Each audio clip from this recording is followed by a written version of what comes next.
To use the pivot table, execute the following step. Click any single cell inside the data set. On the Insert tab, in this table group, click on the pivot table. Then this dialog box may appear, and Excel automatically select the data range for you. Now you have a two option.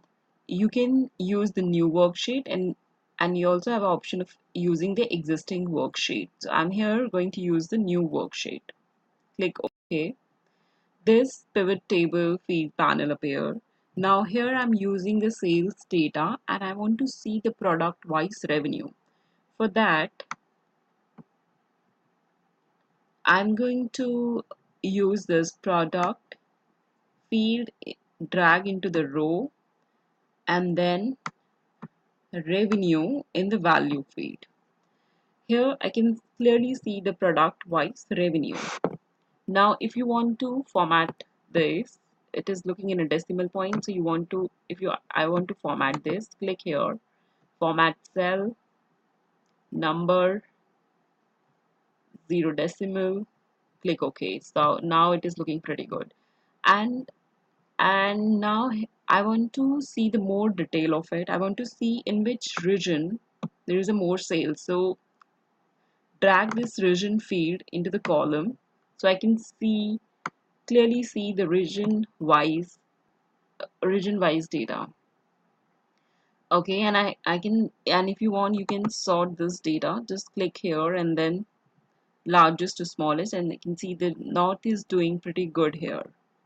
And if you want, you can see this data in the chart format also.